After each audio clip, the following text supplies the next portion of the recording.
Nagaaf jaalalli ardii jirtan maratti sinaa qaqqabu daawwattoota keenya odeessa wayitawaa yeroo kanaaf siniif qindeeffannee qabannee dhiyaanneerra hamma xumura qophii keenyaatti nu wajjin tura. Yeroo jalqabaaf gara chaanaalii keenyaatti kan dabalamtan subscribe gochuun mallattoo beelii sana fuulduratti sinii dhufu haala tokko gadi tuquun ol kan jetturraa kaadha like share commentis godha.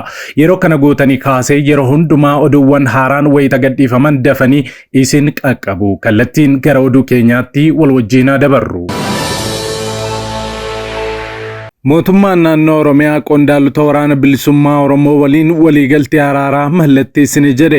Biiroon Kominikeeshinii Oromiyaa ibsa kaleessa baaseen wallabdeen Oromiyaa keessaa karaa nagaa akka furamuuf mootummaan nuffii tokko malee walitti fufinsaan waamicha nagaa taasisaa turuu eereera.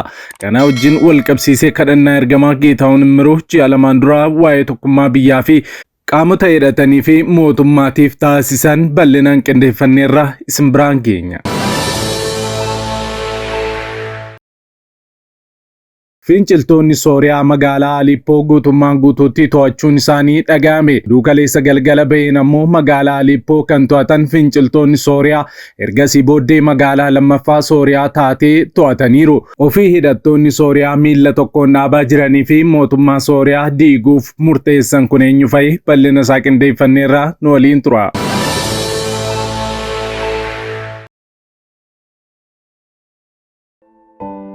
Video kana like gochuudhaan jalqabaa. Bulchiinsi mootummaa naannoo Oromiyaa qondaaltota waraana bilisummaa Oromoo wajjin waliigaltee araaraa mallatteessine jedhe.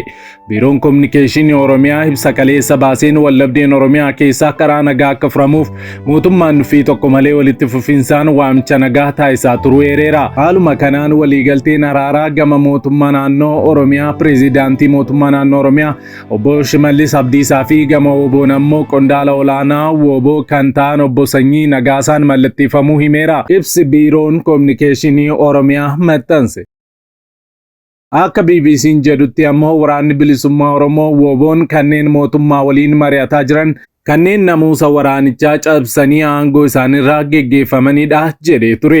Ajajaa duraanii fi miseensa koree jiraawwachiiftuu waraanichaa kan turan obbo Sanyii Nagaasaa abaa'oo WBO'n dhaaba namtokkee seeraa fi heera hin qabne jechuun qaama kana waliin qabsoo geggeessu akka dhaabu baatii fulbaana darbee gaaffiif deebii BBC wajjin taasiseen beekseera. Ajajaan olaanaa WBO Marroo Dirribaa fi kan zoonii giddu galaa ture Sanyii Nagaasaa gidduu waldhabdeen uumamuu hordofee Sanyii Nagaasaa karaa nagaa qabsa'uuf mootummaa waliin mariitti akka jiru simee ture. Mootummaan qondaaltota WBO jechuu irraa kan hafe qondaalota akkamii akka ta'an lakkoofsi isaanii hangam akka ta'ee fi maal irratti akka waliigalan bal'inaan hin ibsine. Haa ta'u malee gama WBO bakka bu'uun waliigaltee araaraa kana kan mallatteesse Sanyii Nagaasaa ta'uu garuu eereera. Pireezidaantiin mootummaa naannoo Oromiyaa obbo Shimallis Abdiisaa wallabdeen keessoo Oromoo diinotaaf karaa banuu irraa kan hafe Oromoof faayidaa homaa hin finne jedhaniiru. Obbo Shimallis tibbanaa akka barbaanne akka hin tarkaanfanne madaama golee kan nutti ta'e shaneedha jechuun hidhattoonni faannoo akka cimaniif hidhattoonni WBO haala mijeessaniif jechuudhaan himatanii turan. Ajajni olaanaa abaa'uu WBO baatii muraasaan dura dhimmoota namuusa jajjaboo irratti qorannoo gochuun namoota zoonii giddugalaa Oromiyaa hoogganaa turan irratti tarkaanfii namuusaa fudhachuu ibsee ture. Namoonni tarkaanfiin namuusaa irratti fudhatame kunis humnoota mootummaa fi aangaa'ota raayyaa ittisa biyyaa waliin dhoksaan wal qunnamaa turanidhas jedheera. Ajajaan duraanii zoonii giddu galeessaa WBO obbo Sanyii Nagaasaas faallaa waraanichaa dhaabbachuun qaama mootummaa waliin mari'achuun osoo qondaala abaa'oo WBO ajjeesisuuf mari'atuu argamuu fi hooggansa isaarraas kaafamuu gorsaan ajajaa olaanaa abaa'oo WBO kan ta'an obbo Jireenyaa Guddataa BBC'tti himanii turan. Pireezidaanti Shimallis Abdiisaa mootummaan hidhattoota karaa nagaa fi araaraa filachuun galaa jiraniif galuu yaadaniif haalota jiruuf jireenya isaanii deebisanii gadi dhaaban ni mijeessaafis jedhaniiru. Ajajaan zoonii giddu galeessaa WBO yeroo ammaa obbo Abdii Dhugaa erga Sanyiin Nyaaphaa waliin dhaabbatee waraanni isa jala ture mooraa qabsootti deebuun waliin sochiitti jirra jedheera. Mootummaan ammoo baay'een isaanii waamicha karaa nagaa fudhachuun galaa jiru jechuun dubbateera. Akka BBC'n gabaasetti jechuudha. Obbo Sanyii Nagaasaa duraan miseensa KFO ture. Boodarraa ABO'tti makamuu hordofee mootummaa Itoophiyaan qabamee hidhaarra tureera. Bara 2018 erga muummichi ministeeraa Abiy aangoo qabatanii mana hidhaatii ba'e. Achiin boodas qabsoo hidhannoo WBO gaggeessuutti makamuun ajajaa zoonii giddu galeessaa ta'uun hojjetaas ture. Mariin marsaa lamaan Tanzaaniyaatti mootummaa fi WBO gidduutti adeemsifamee abdii xiqqoo uumulleen garuu xumura irra ga'uu hin dandeenye. Mariin marsaa sadaffaa akka taasifamuuf uummanni yeroo hedduuf gaafataa turulleen qaamni lachuu quba walitti qabuurra furmaata tokkorraa ga'uu hin dandeenye jedha BBC'n akka gabaase. Odeessa kanumaa wajjin wal qabsiisee ergamaa Geetahuun Imruu ji'oota lamaan dura soomaaf kadhannaa qabachuudhaan haala nageenya biyya keenyaa irratti hundaa'uudhaan hidhattoota mootummaa mormanii fi wallabdee mootummaa fi hidhattoota haala nagaatiin akka furamu kadhataa turaniiru. Mee viidiyoo kanatti aanee jiru daawwannee walitti adeemnu. Kiristoosin araarri hadhufu, araarri kee hadhufu, humni kee hadhufu, abboonni siyaasaa tokko haa ta'an, yaada tokkotti hadhufan, maqaa Yesuusin araarri habu, araaraaf si kadhadhe, araara biyyaaf si kadhadhe. Harka keenuuf diriirsi maqaa Yesuusin waliif hagalan tokko haa ta'an, tokko haa ta'an, tokko haa ta'an, yaada tokko haa qabaatan, tokkotti haa dhufan. Garaagarummaan yaadaa yoo jiraate iyyuu walitti isaan fidiya. Kan tokko ta'an haa qabaatan. Ajaja baaseera, laphee isaanii baneera. Maqaa Yesuusin tokkoon isaanii haa eegaman. Araaraan ayyaanaan isaan golle. Maqaa Yesuusin humnaan nu duukaa ta'e, sagaleen nu duukaa ta'e, abaarsi nu irratti hin hojjetin, hiyyummaan nu irratti hin hojjetin, gadadoon nu irratti hin hojjetin. Ani cabseera maqaa Yesuusin, ani bilisa baaseera, warra daldalan ol kaaseera. Odeessa keenya taanuun finciltoonni Sooriyaa magaalaa Aleppo guutummaan guutuutti erga to'atanii booda magaalaa lammaffaa Sooriyaas to'atan. Ofii hidhattoonni Sooriyaa miila tokkoon dhaabaa jiran kun eenyu? Humnoonni garee finciltootaa roobii darbee haleellaa waggoota darban keessatti isa cimaadha jedhame mootummaa Sooriyaa irratti jalqaban. Hanga sanbata duraa darbeetti kutaalee bal'aa magaalaa guddittii biyyattii lammaffaa kan taate Aleppo to'ataniis turan. Haleellaan kunis ergaa bara 2016 haleellaa Raashiyaan Aleppo irratti yeroo jalqabaaf akka raawwattu kan taasise yoo ta'u, waraanni Sooriyaas loltoota isaa magaalattii keessaa akka baasu taasiseera. Haleellaan kunis kan hoogganamu garee hidhattoota Islaamummaa Hayaat Tahriir al-Shaam kan wallabdee Sooriyaa keessatti seenaa dheeraa fi hirmaannaa guddaa qabuunidha. Hidhattoota Islaamummaa Hayaat Tahriir al-Shaam bara 2022 keessa maqaa biraatiin akka garee kallattiidhaan Al-Qaayidaa wajjin hidhata qabuutti hundeeffaman. Hoogganaan garee Islaamummaa yookaan Al-Qaayidaa Abubakar al-Baagdaadii hundeeffama garichaa isaa keessatti hirmaateeras jedhama. Gareewwan pireezidaantii Asaad irratti lola gaggeessan keessaa bu'aa qabeessaa fi lubbuu namaa galaafatan keessaa tokko ta'ee ilaalamaas tureera. Haa ta'u malee kaka'umsa warraaqsaa isa caalaa ilaalchi jihaadistii isaa humna isaa sochoosuu ta'ee mul'ate. Yeroo sanatti ammoo gamtaa finciltootaa isa guddaa alaabaa Sooriyaa bilisaa jedhu jalatti akka wal faalleessutti ilaalamee ture. Garuu bara 2016tti hoogganaan garee kanaa Abbuu Muhammad al-Jaawlaanii ifatti Al-Qaayidaa waliin hiriira cabsuun Jabhat al-Nusar diiguun dhaabbata haaraa hundeesse.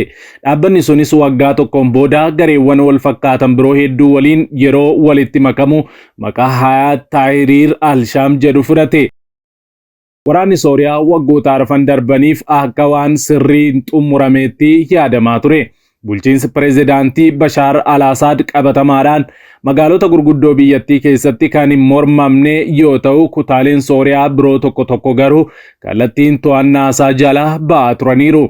Kanneenis naannolee harki caalaan Kurdoota ta'ee fi baha keessatti argaman yoo ta'u, isaanis waggoota jalqabaa wallabdee irraa eegalee ture kan to'annoo mootummaa Sooriyaa irraa hanga tokko adda ta'anidha. Kibbaa bakka bara 2011 keessa warraaqsi bulchiinsa Asaad mormuu itti jalqabe keessa hanga tokko tasgabbaa'ulleen jeequmsi itti fufeetuma jira. Gammoojjii bal'aa Sooriyaa keessatti gareen Islaamummaa ofiin jedhan bakkeewwan qabaman ammallee keessumaa waqtii namoonni nyaata mi'aawaa bu'aa guddaa qabu argachuudhaaf gara naannoo sanaatti qajeelan balaa nageenya hamaaf saaxilamaa jiru. Kaaba lixaatti ammoo bulchiinsi Idlib gareewwan jihadistootaa fi finciltoota yeroo waraanni kun cimetti achitti dhiibamaniin qabamtee jirti. Humni Idlib keessatti olaantummaa qabus garee amma haleellaa tasaa Aleppoo irratti banee Hetsiidha. Waggoota hedduuf humnoonni mootummaa Sooriyaa deebanii to'achuuf lolaa sababii turaniif Idlib dirree waraanaa ta'ee hafe. Haa ta'u malee waliigalteen dhukaasa dhaabuu bara 2020tti jaarsummaa Raashiyaa michuu ijoo Asaad turtee fi Tarkii kan finciltoota deeggartuun taasifameen baay'inaan qabattee jirti. Namoonni gara miliyoona 4 ta'an achi jiraatu. Irra caalaan isaanii kanneen magaalota bakka humnoonni Asaad finciltoota irraa lolaa gara jabinaatiin barbadeessuun deebisanii injifatan irraa kan buqqa'anidha. Aleppoon dirree waraanaa dhiigaan guutame keessaa tokko yoo taatu innis mo'amuu guddaa finciltoota keessaa tokko bakka bu'a ture. Asaad injifannoo galmeessuuf humna qilleensaa Raashiyaa fi lola lafootiin ammoo gargaarsa waraanaa Iraan kanneen irra caalaan karaa milishoota Iraaniin deeggaramanii irratti hirkata ture. Kunis Hezbollah dabalata. Dhiyeenya kana sababii haleellaa Israa'el Libaanos irratti raawwattee fi haleellaa ajajoota waraanaa Iraan irratti Sooriyaa keessatti raawwattee wal qabatee Hezbollaan duubatti deebi'uunsa murtee gareewwan jihadistootaa fi finciltoota Idlib keessa jiran kunniin Aleppoo irratti sochii akka tasaa fi haala hin eegamneen akka taasisaniif gahee guddaa akka qabu shakkiin hin qabu. Amma yeroo muraasaaf Hetsi bu'uura aangoo isaa Idlib keessatti seeraan beekamuu baatus bakka bulchiinsa naannoo de facto hundeessee jira. Haa ta'u malee tattaaffii isaa gara seera qabeessummaatti taasifamuu sarbama mirga namummaatiin kan xuraa'edhas jedhu. Akkasumas gareewwan biroo waliinis wallabdee hadhaa keessatti hirmaateera. Hawwiinsaa Idlib bira darbee garuu ifa miti. Erga Al-Qaayidaa waliin addaan ba'ee as galmi isaa akkuma gareen IS yaalee fi milkaa'ina fi bulchiinsa amantaa yookaan kaalipeet jedhamu bal'aa osoo hin taane Sooriyaa keessatti bulchiinsa finxaaliyyii Islaamaa hundeessuuf yaaluun qofa kan daangeffamedhas jedhamaa jira. Hanga ammaattis waraana Sooriyaa sadarkaa guddaatti deebisee eegalchiisuu fi rakkoolee bulchiinsa Asaad kan biyyatti harka caalu irratti qabu haaromsuuf yaaliin mallattoo agarsiisee xiqqoo ture. Haa ta'u malee torbanoota dabarsine kana keessaa humnoonni hidhatanii Sooriyaa keessaa sosocho'an kun mootummaa Sooriyaa abdii dhabsiisaa jiru. Tarkaanfii guddaas biyyattii irratti fudhataa jiru. Kana gidduutti ammoo lubbuun lammiilee nagaa darbuun isaa ni beekama.